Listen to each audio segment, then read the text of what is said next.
Hey, free-to-play gang, welcome back to another video. Today we want to explore a little bit more about Ethan's kit and how his second skill, which applies Panic Gaze, or rather how does the enemy's AI actually work in conjunction with his second skill, because that's very important to know in order for you to understand more about how AI works revolving around his debuff, and especially Ethan's AI as well. So there's a lot of things that we need to cover for this video, but it's mostly just technical stuff.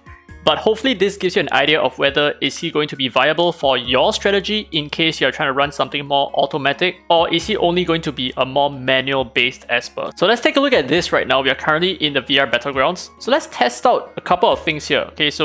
Okay, maybe not more than a couple. We're going to test 3 different things right now. Okay, so first thing that I want to test out is, or rather the first thing I want to showcase is just him with full buffs, right? Everything. So I'm going to buff up at the start. So I have basically the magic tune that grants me crit rate, crit damage, enemy crit reduction, and 20 speed as well. I'm going to give myself another turn, and I'm going to use my second skill this time, right? Because importantly, what you must understand is for example, his first skill, you need to have both Panic Gaze and Magic Tune at the same time in order for this to be its best, for example, right? But in most cases, I don't think you need both of the buff and the debuff at the same time. But now we can use our Joyful Delights and we're going to apply the Panic Gaze on them and hopefully land a defense break as well. So let's see how this goes.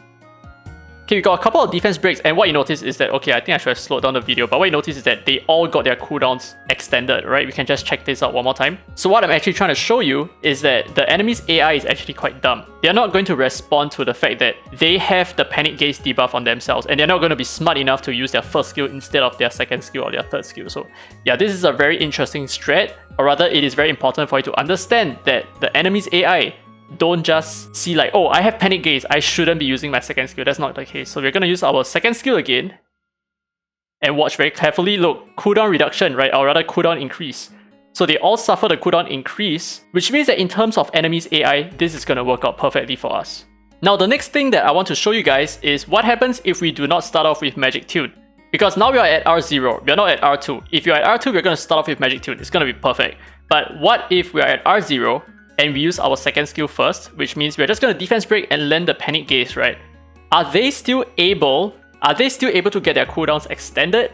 Because then if that's the case, we do not need to kind of waste the Magic Tune on ourselves. So we're actually going to just protect ourselves. Take a look at this, right? When he attacks, he actually increases the cooldown of his entire team.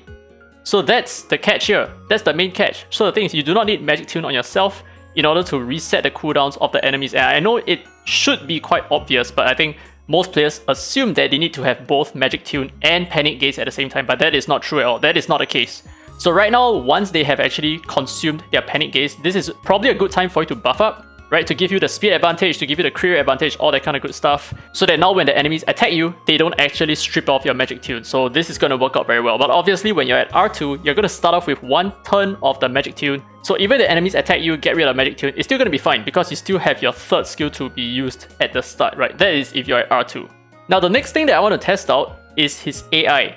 Does his AI use his third skill first, or does his AI use his second skill first? And do take note that I am testing him at R0. His AI might just change at R2. No one knows, right? So we're actually going to run this on auto. And what I want to see is that he used his second skill first. I actually haven't tested this at all. He used his third skill.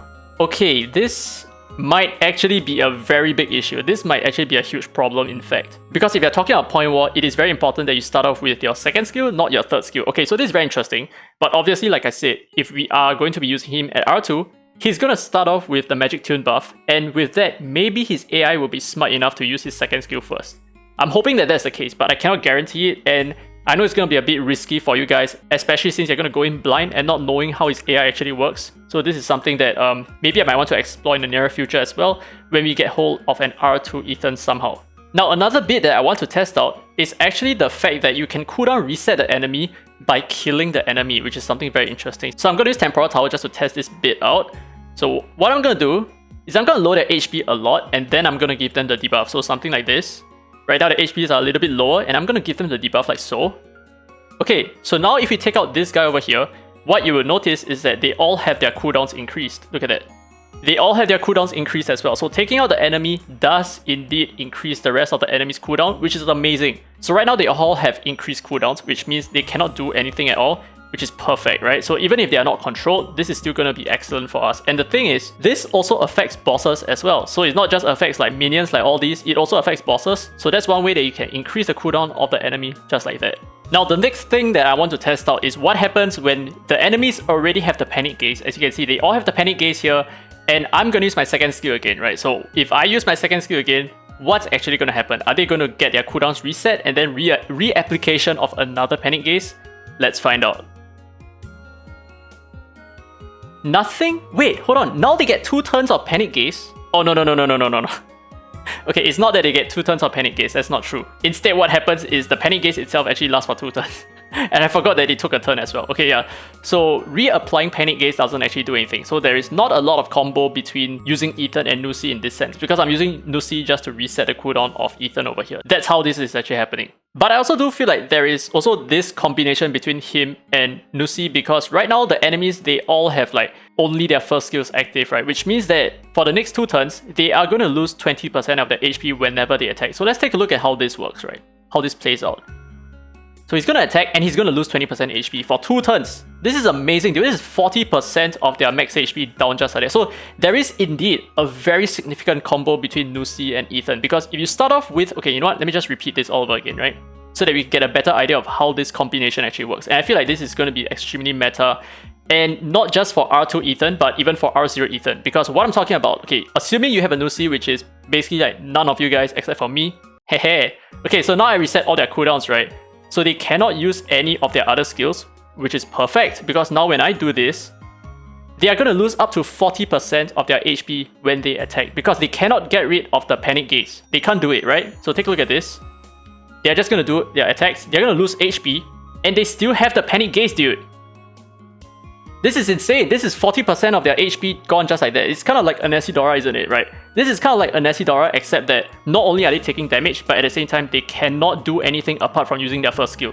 I feel like this is amazing, right? And we can push Ethan again, get his second skill up once more, but of course we're not going to do it just yet. We can do it in the next round. So, or maybe like that.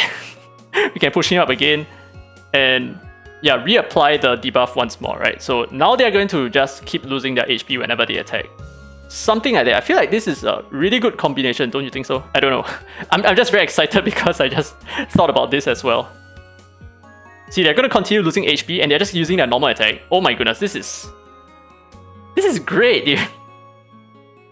This is great, and we got our third skill up again. Oh wow. Okay, so this team is actually very powerful. This combination at least, right? So Ethan, Abigail, Feng Nusi. Amazing stuff. Okay, so we're going to end off this really quick video. Okay, I know I say it's quick, but I took a bit too much time, but I just want to go through the Ascensions because I missed this out the last time because he wasn't level 50 at the time. So he starts off with flat attack, and then flat HP, 10% HP, 7 speed, and finally 20% resistance. So this resistance, previously I would think that this is like a very bad thing to have, but right now I do feel like it has some value, especially in warm-up matches and maybe some point war as well. So in terms of PvP, he's definitely going to be the GOAT. He's literally a GOAT. Of course, on top of that, he has a lot of value in many different content, just like the final showcase that I just did. He has a lot of value in the Temporal Tower, Infinity Tower, Calamity Island, a lot of good value in many different content. Okay, I'm not so sure about Calamity Island just yet. I need to test stuff out because I cannot abuse Nusi along with him in this sense. But yeah, let me know your thoughts down in the comment section below. How do you feel about this showcase? What else do you think I should have tested? What else do you think he's going to strive well in? Let me know down in the comment section below. Anyway, that's it. Hope you guys enjoyed today's content. If you did, don't forget to leave a thumbs up. It really helps the channel, and subscribe for more Dislyte content. Now with that said, this has been Dare Free to Play, and as always, I will see you in the next video.